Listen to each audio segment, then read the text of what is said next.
Hello everyone. कैसे हैं आप सब। आई होप आप सब अच्छे होंगे। तो इस वीडियो में हम बात करेंगे दिल्ली यूनिवर्सिटी के सेकेंड ईयर में थर्ड सेमेस्टर के यूनिट 1 के बारे में। यूनिट 1 में हमसे पूछा गया है कि समष्टि अर्थशास्त्र क्या है और समष्टि अर्थशास्त्र की समस्याओं का अध्ययन करें। लेकिन समष्टि अर्थशास्त्र पढ़ने से पहले हम जान लेते हैं कि व्यष्टि अर्थशास्त्र क्या है।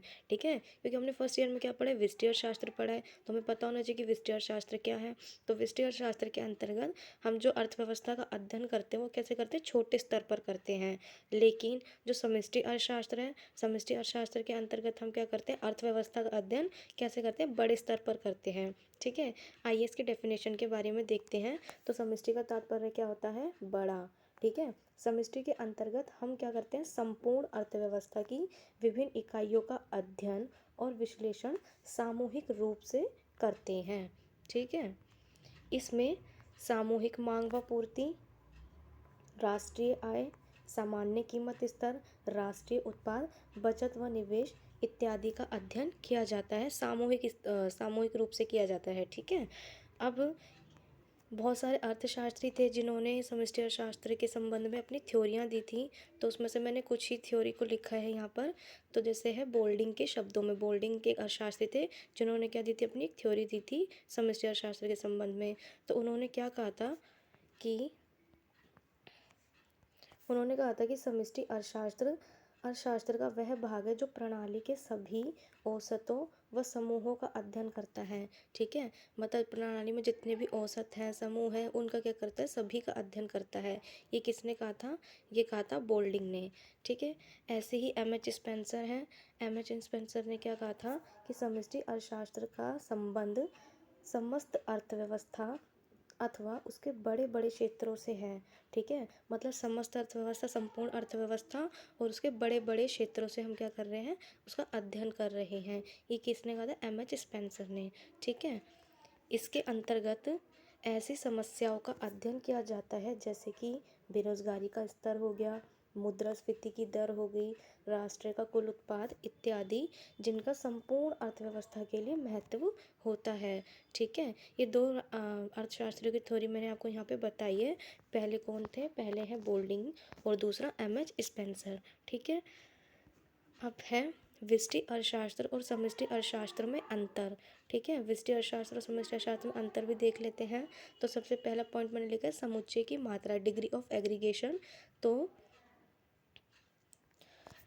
व्यष्टि अर्थशास्त्र उन आर्थिक समस्याओं का अध्ययन करता है जो एकल आर्थिक इकाई, जैसे एक व्यक्ति की आय हो गई, एक फर्म का उत्पादन हो गया, एक परिवार की आय इत्यादि का अध्ययन व्यष्टि अर्थशास्त्र के अंतर्गत करते हैं। मतलब हम जो भी अध्ययन करेंगे वो एकल आर्थिक इकाई के आधार पर करेंगे। लेकिन जो समष्टि अर्थशास्त्र है, तो समष्टि अर्थशास्त्र की विभिन्न इकाइयों का अध्ययन क्या है, सामूहिक रूप से करते हैं। उस वहाँ पे कैसे कर रहे थे, एकल इकाई के आधार पर कर रहे थे, यहाँ पे कैसे कर रहे हैं, सामूहिक रूप से करते हैं। तो इसमें सामूहिक मांग व पूर्ति आ गई, राष्ट्रीय आय, राष्ट्रीय उत्पाद इत्यादि का अध्ययन किया जाता है। ठीक है, ये इसका फर्स्ट पॉइंट है, समुच्चय की मात्रा। अब इसके सेकंड पॉइंट के बारे में बात करते हैं। सेकंड पॉइंट है अध्ययन का केंद्र।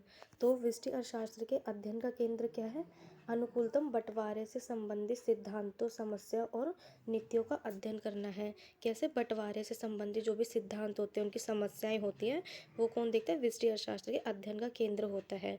ठीक है, लेकिन समष्टि अर्थशास्त्र के अध्ययन का केंद्र क्या है, अर्थव्यवस्था में पाई जाने वाली संसाधनों के, रोजगार की स्थिति, संसाधनों का विकास कैसे हो रहा है और उनसे संबंधित जितनी भी समस्याएं हैं वो किसके अंतर्गत देखी जाती हैं, समष्टि अर्थशास्त्र के अध्ययन के अंतर्गत। ठीक है, अब इसकी हम थर्ड पॉइंट के बारे में बात करेंगे, अध्ययन की विधियों में भिन्नता। दोनों के अध्ययन में भिन्नताएं भी पाई जाती हैं। ठीक है, तो व्यष्टि अर्थशास्त्र में सिद्धांत का निर्माण करते समय क्या करते हैं, अन्य बातों को स्थिर मान लेते हैं। जितनी भी अन्य बातें हैं उनको सबको क्या मान लेते हैं, स्थिर मान लेते हैं। तो इसका अर्थ हुआ कि हम केवल महत्वपूर्ण तत्वों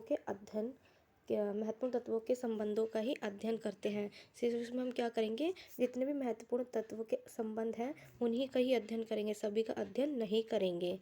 ठीक है, तो अध्ययन की इस विधि को क्या कहते हैं, अध्ययन की इस विधि को कहते हैं आंशिक संतुलन विधि कहते हैं।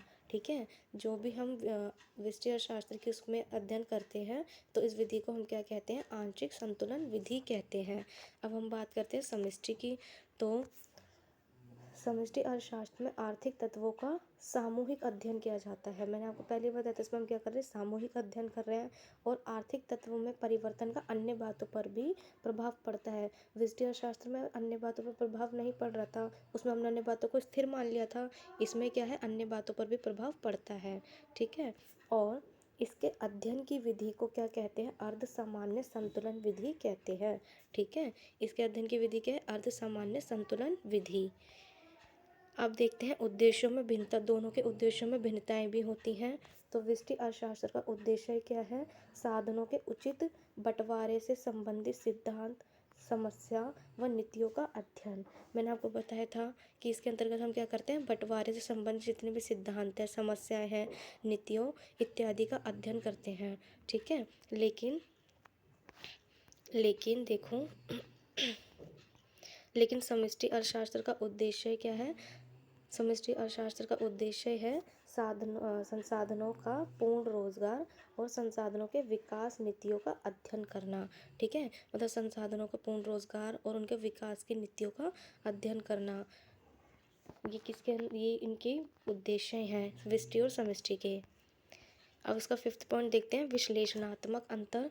तो विश्लेषणात्मक अंतर में आएगा कि व्यष्टि अर्थशास्त्र का संबंध संतुलन की स्थिति में आर्थिक तत्वों के व्यवहार के अध्ययन से है, लेकिन जो समष्टि अर्थशास्त्र का संबंध है वो कैसे है, असंतुलन की स्थिति में सामूहिक आर्थिक तत्वों के व्यवहार के अध्ययन से है। ठीक है। इसमें क्या था, संतुलन की स्थिति में आर्थिक तत्वों का व्यवहार था। ठीक है। और यहाँ पे क्या है, असंतुलन की स्थिति में सामूहिक आर्थिक तत्वों के व्यवहार के अध्ययन से है। ठीक है। लेकिन अब इसमें एक विरोधाभास भी पाया जाता है। इसका 6 पॉइंट आप बना सकते हो कि विरोधाभास क्या है। तो ये देखिए, ये विरोधाभास है कि समष्टि क्रिया जो होती है वो व्यक्तिगत क्रियाओं का ही योग होती है, लेकिन इसमें कभी कभी क्या देखने को मिलता है, विरोधाभास देखने को लेकिन इसमें कभी कभी क्या देखने को मिलता है, विरोधाभास देखने को मिलता है। ठीक है। देखो कि कुछ क्रियाएं जो होती हैं वो एक व्यक्ति के लिए लाभकारी हैं, लेकिन ज़रूरी नहीं कि वह पूरे समाज के लिए भी लाभकारी हो। ठीक है। अब इसका उदाहरण है कि यदि कोई व्यक्ति अपनी आय का एक बड़ा भाग बचाता है तो वो उसके लिए क्या होगा, लाभकारी होगा। लेकिन अगर सारा समाज अपनी आय का बड़ा भाग बचाएगा तो ये अर्थव्यवस्था के लिए क्या हो जाएगा, हानिकारक हो जाएगा। तो ये इसके अंतर्गत क्या होता है, एक विरोधाभास होता है कि अगर कोई व्यक्ति अपनी आय बचा रहा है तो वो उसके लिए भाई उसके लिए लाभ के लिए हो सकता है, लेकिन अगर सारा समाज ही ऐसे करेगा तो हमारी अर्थव्यवस्था पे इसका बहुत बुरा प्रभाव पड़ेगा। ठीक है। अगर आपको वीडियो अच्छी लगी हो तो वो वीडियो को लाइक ज़रूर करें और चैनल को सब्सक्राइब करें। Thank you.